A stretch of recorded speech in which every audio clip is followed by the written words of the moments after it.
um, like I can't stress enough to the family about how much oppression is a mental thing.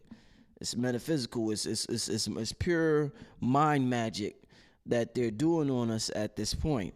Mentalism. And we're gonna talk about Neville Goddard. We're gonna talk about some mentalism movements. Who's the guy that Trump follows? And his Trump's father follows. What's his name? Norman Peale. Norman Peale. And the person that came before Reverend Ike is tied into that. A lot of them was into Ike. Prosperity preachers. And Neville Goddard. You know, matter of fact, just let's start with this. Napoleon Hill. Neville Goddard's mentor, black dude, black Israelite named Abdullah. Yes. Back in the day during segregation, Neville noticed he used to just get away with a lot of shit. And Neville said one time there was a place that didn't allow any blacks in it. And there was absolutely no way he could have, he was a big, big black dude. Yeah. He could have got in. And for somehow, some way, he got in. And not only did he get in, but he got a front row seat wherever they were at. So when Neville asked him about, like, yo, do you know somebody? He was like, yeah, I know my imagination. That's right. That's all. Exactly. And everybody myself. in here is a representation of that. So I get to control them like video game, whatever. Movie. Yeah, it's my movie. You know I'm what I'm saying? shooting this scene. You know what I'm saying? So You dig what I'm saying? No blacks allowed. That's props. right. Yeah, Yep. that is probably That's just is for me props. to show you who I am. Right. That Because that's not only will I sit front seat, but they'll send me bottles and everything. And just to tie that into a personal experience, I've said this before, Red. There's been a lot of times when encounters with police when I just felt a certain way and I knew they couldn't pull me over. And there were certain times when I knew I was walking around with fear, and I noticed at those times I would get stopped more when I was walking or driving around with fear. So I know it's a mind thing, because when I had fear in my mind, and not even fear, sometimes if you have anger, because that's an emotional state they keep us in, a frequency they keep us on, and anger would attract the very thing that you're angry at. So we gotta be careful with that. So we gotta be careful. Think magnets. When you turn a magnet on the opposite side and it repels, that's what anger is. It repels. It keeps things away. And it also attracts. It attracts. Anger produces negative thoughts. And negative thoughts produce negative visions of a reality. And then negative actions follow that and produce that negative reality. And that's what and anger is a proponent to that. It's a fuel. Yeah, I gotta get rid of some of the fuck boys, pardon me, Red. But yeah, nah, go ahead. So, Yeah, definitely. So that's what anger does. Anger is trolls. Anger is gossip. Anger is all of these things manifested that become irritants, that become plagues, that become toxic, and all of these other things. That's what anger produces. And the thing about it is with this science, Red, is that I can't make somebody think positive or think about success or whatever. They have to do it. So when anybody keeps saying, well, what are you doing? I can't make you think that. I could give you the game and I could show you how this shit work, how reality is structured and all that. We could talk about mirror neurons. We could talk about a whole bunch of fancy shit. But ultimately, that individual has to do it for themselves. That's right. You know what I'm saying? It's not a Jesus thing. They literally have to do it for themselves. So that's the name of the game of what we're talking about with this God frequency. Each individual family got to tap into this God frequency on their own if they want to experience it. You can experience a frequency through somebody else tapping into it, unless you're like doing some advanced mirror neuron shit or whatever. But that's robbing yourself of the ultimate experience of being able to live through being on a God frequency. Indeed.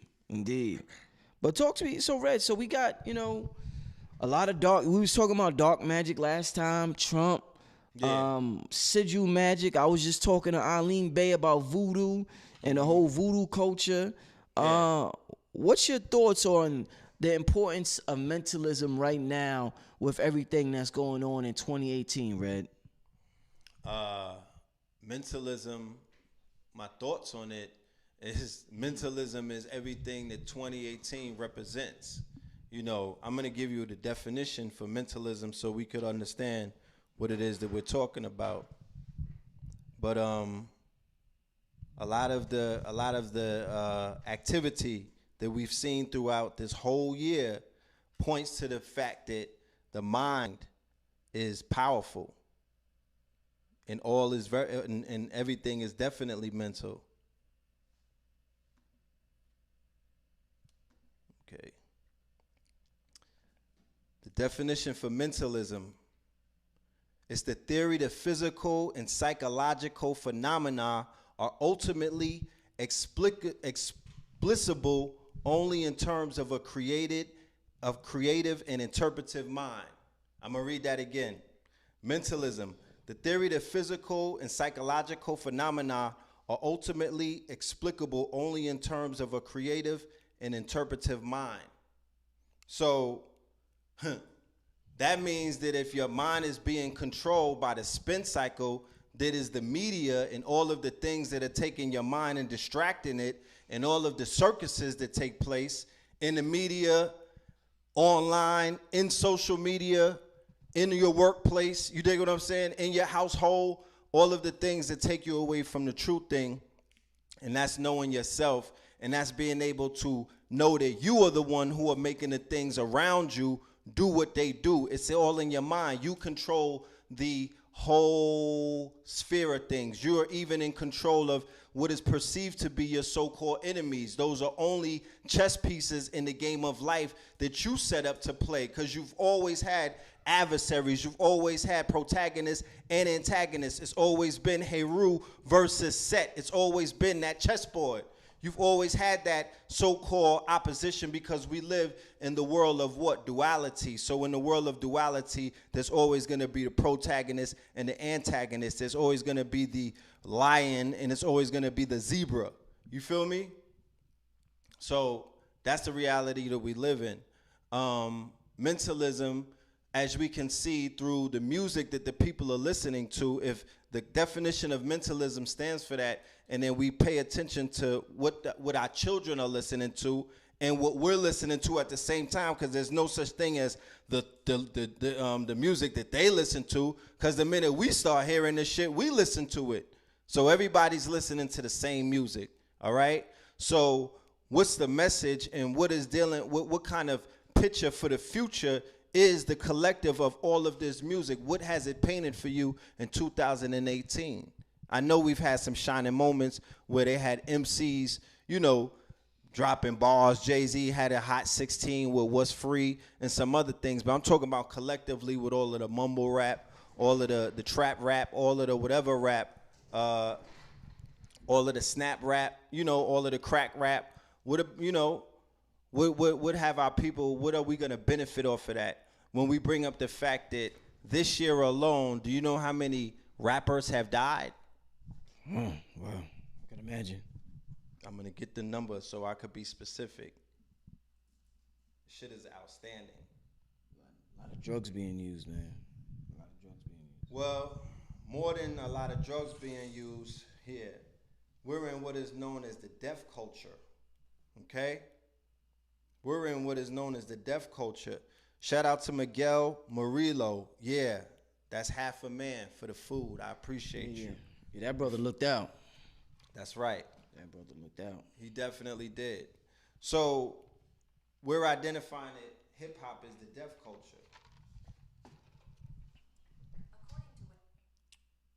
Hip-hop deaths for 2018. So, I'm sure you seen the Kodak Black interview, right? Yeah, shout out to Kodak Black. You think he's on some mentalism? He kept talking. The brother, he say ignorant shit, but the brother was talking about how he trying to clean up his rap because he found out some of the things he said was coming into fruition, man. He was talking about crystallizing certain things. So I'm proud to hear, a young brother that's obviously from the hood.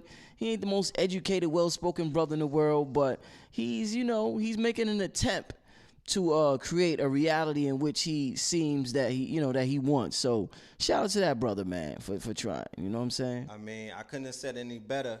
The brother said, "Watch me grow." Yeah. He said, "Watch me grow." He identified the fact that he recognized that numerology is more important than just regular numbers.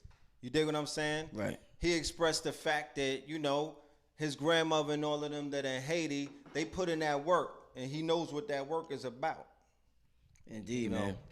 The brother's definitely, you know, maturing. You got to let these young brothers who are only in their teens when they start out, we watch them grow the same way we wanted people to watch us grow, because we were once 18 and 19 with dreams of having millions of dollars, and some of us were getting money and we made it seem like we was having millions. We was living the same life that Kodak is living. So we had people who was patient with us. Sometimes we got to be patient with them. But what I do know is that whatever that Haitian spirit that's inside of him, he has a lot of wisdom. Remember, if you listen to what the brother's saying, if you read the lyrics to his rhymes, he's not a regular mumble rapper. He's dropping a lot of that Haitian, you know, he's dropping that old soul wisdom on you. And you know, like I said, I'm not going to judge nobody because of the fact that they don't speak a tone of English that is considered the proper English or somewhat. That's real lame. You know. Word, indeed, man. Yeah. What you looking up there, man? They asking what's going on with Red. Oh, nah. I was looking for the deaths of the rappers in 2018. I didn't get the number as of yet, but it's astronomical. You know what I'm talking about? Right. Like, it's at its highest than it's ever been. Somebody should Google what's the number of the deaths. It recently came out in the news. You know, so many people are succumbing to, you know. They saying 26. They saying 20. Huh? They saying 26. That's a in number. 2018. Yeah. That's what. Nah. It was way more than that. More than that. Okay. Yeah, it's not 26. So, you know, the death culture. What I'm saying is, there's more promoting of death, not pro-life, pro-death activities. People are risking their freedom. For everybody that's talking about prison reform and everything, but a lot of people are not addressing the facts of the lyrics. You know what I'm talking about? Like, they be like, yo, they'll have a 30-minute panel with Ebro and Paul Rosenberg. You dig what I'm saying? At Hot 97, and he's the program director. He's the highest position. He programs the music for, he was in control of the whole New York sound. Facts or fiction? Facts. He's not a DJ. He's the PD. Yeah. Huh? When New York fell off. When New York fell off, that's the program director. Now you get to hear him and see him because he wants to be a personality. But he's playing games with your mind because he's acting as if he plays no part whatsoever in any of the carnage that we see taking place. You dig what I'm saying? And he understands the power of mentalism. So the mental, in the case of mentalism, what are they feeding your mind through Clear Channel?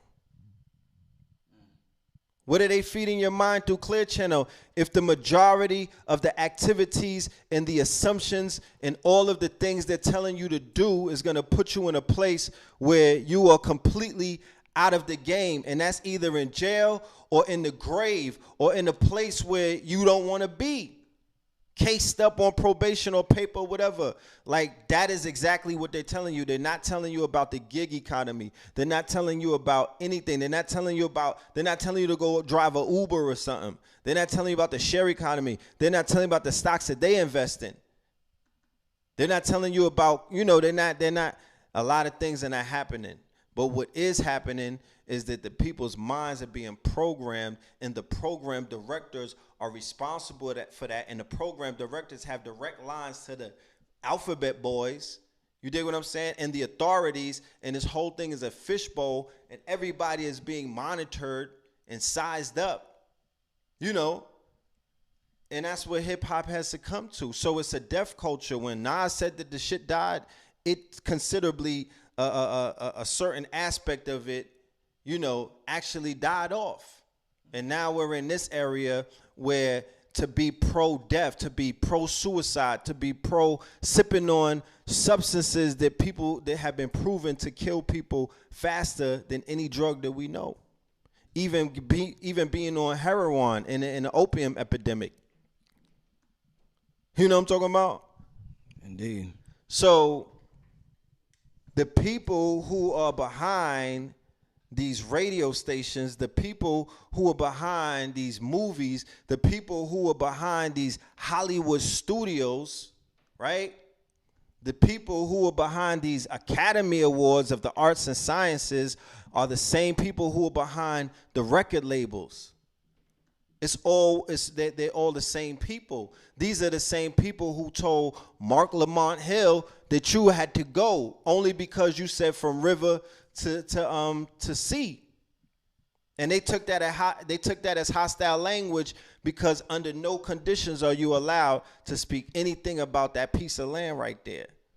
They say, for the fact that we run this whole shit, there's only one deal that's on the table when you sign these contracts. Hands off. You don't even look that way. When you go over there and you see what's going down, you come back and you don't say a word. Say that it was cool when you went to visit where Jesus slept. When you pull up to Jesus Airbnb and whatnot, don't come back and give us no. They got niggas lying to Yelp. They got you niggas lying to Yelp, because don't nobody come back and keep it a buck. With everything they say about homie, with the way he be dancing and whatnot, and the derogatory things that he said about Francis Cress Welsing, he said something at least about that apartheid state and how you can't talk about the condition of how them people is living. Do you know that DJ Khaled is Palestinian? I've never heard him mention anything about the conditions that's happening over there. People are like, yo, that don't got nothing to do with us. Listen, like they said, and they revealed, and I put this in my lecture months and months ago, that I spoke about this all the way back in the first Fear of a Black and More Messiah, that the Israeli Defense Forces are the ones who began to train all of the police forces where coincidentally all of these murders occurred, these extrajudicial murders. I'm talking from state to state. All of those major states, is like they had to put one up on the board, because those were all of the states that went over there and got trained. So all of that is intricately linked, bro. And those people deal with a certain kind of mental science. They deal with what is known as the Kabbalah. Shout out to A.A. Rashid. He'll be able to talk about that and further. He has years, decades of information. So you got to go and check the God and get the information about these people. But we're talking mysticism. We're talking about mental science. We're talking about the fact that there have been movements upon movements upon movements upon movements of European. They call it New Thought, traditionalism. They have all of these different names for it, but it's all about mental science, mental magic. All of that, the same shit that Napoleon Hill talk about, positive thinking, think and grow rich, because everything is mental. That's the same shit that they apply when they stay in power and keep your ass on the bottom. You know what I'm talking about? They know all is mental, and they help finance and program those amongst you who will spread that message, who will spread that image. So it's no coincidence that the same people who are at you know what I mean, as you can see, they're everywhere where our people are being, mentally, not where they not paying niggas and dudes is dying and they don't got no money on the books. Nah, they feeding the niggas in the house. But mentally, what are they collectively doing to our minds? That's the question that we got to ask. You know what I'm talking about? Indeed. Somebody wrote, Red, it's funny you mentioned A.A. Rashid. Somebody wrote, 80% of the body is water. Yes. And it's, hold up, I want to read it directly. And it's controlled by musical frequencies. 80% of the body water controlled by musical frequency. That's T.C. Big. Shout out T.C. Big. A.A. Rashid is going to be touching on that. His presentation is called Cymatics. Am I saying that right? Cymatics? Yes, Cymatics. Sacred geometry and the power of music. I think it's the secret power of music or something like that. Yes. But so that's very important. The fact that our body is water and the fact that it's controlled by musical frequencies. Sometimes we think because we consciously don't agree with what we're observing and hearing that we're okay with it. Like if you see some people will be like, oh, I'm just watching this for entertainment purposes. Little do they know they're being programmed. Sometimes we're being programmed and we don't even know it. We think, oh, I'm just being entertained, or oh man, I'm just having a good time. But your subconscious is picking on some shit you're not aware of, man. So this game goes real deep, man. The programming don't need conscious permission. That's what we mess up. We think the programming that with the spell that we're under needs our conscious permission, and it doesn't. It needs our subconscious permission. So there's ways that they access the subconscious. There's ways that they do that, and that's the science that AA, all these gentlemen are going to get into on Sunday, December 16th. Red Pill going to be in the building. It's going to be an amazing event. But yeah, go ahead, brother. No, you go ahead. You was going to ask a question. Yeah, okay, yeah. So just as far as talk to me about it, they've managed. You mentioned Mark Lamont Hill. We seen him get fired. We seen Roland Martin get fired. We see, and you mentioned, and we're using words like the gig economy, the share economy. There's so many economies out here. When we see these intelligent black men, just because we don't agree with them, that doesn't necessarily mean they're not intelligent or they're not smart or they're not, talented. Yeah. Michael Jordan is talented. I just don't agree with his views on, whatever. But people will wonder, well, why won't they start something on their own? Something that has been put in our mind that has convinced us, Red, that we need them and that we need their permission and that we need their acceptance. If you're talking about mentalism, some shit is really in our and this I'm gonna say this, man, and I'm in. I don't want to go on a Blue Pill said motherfucker said he's trying to go on a shroom trip. Next thing he know, he with a girl, a motherfucking white man pop up, and he like, God damn, I can't get rid of it. I'm with my girl getting intimate. Yeah. This motherfucker pops up. That's right. That was some of the deepest shit I ever heard. But talk to me about that, how the chip is in our mind. I mean, how could it not be in your mind when you live in this society? That we live in what is known as, they are the dominant society, not in the sense that they're dominant in their numbers, but dominant in the fact that they have a dominance over the media and all of the aspects of education and other aspects of, just a lot of government. You feel me? So religion and whatnot, because remember, like I've always said before, if you identify as a Christian or a Catholic or anyone who is inherent to what is known as the Caesar Bourgeois version of Christ, right? The remix, then you adhere to Europeans or Caucasians, right? Or the descendant of the Neanderthals being the chosen people. And that's what you're submitting to that. And that's what we're talking about. That's some shit that downloads and goes right into your subconsciousness. There's certain kind of things that happen when you press agree and continue. You get those downloads, and those are those, you know what I mean? That's that, you know what I'm saying? Like, that's that shit, that's that cachet. Right. You know what I mean? But that's what you fall for. So on a subconscious level, you looking at them at a certain angle. You know what I mean? A certain angle of light. They're looking like angels to you when you're supposed to be looking down as you the archangel. You're the angel. You the angle of light. And you've always been able to know that position. But when you are mentally, through mentalism, through them forging a reality that does not exist, but it exists if they say that it exists. It exists if they're able to paint that picture and plant that shit 3 levels deep on some inception shit. That's right. So by doing such, they're able to create these realities. So how is it that the majority of the Hollywood script writers or the writers whose books they turn into screenplays are what? Adherents to New Thought, right? Most of them are Crowley adherents or Blavatsky adherents, right? Or they are dealing with these positive, these other people, or they're dealing with, H.P. Lovecraft and things like, you know what I mean? Occultism, metaphysics. So this is what some of these cartoons. This is what some of these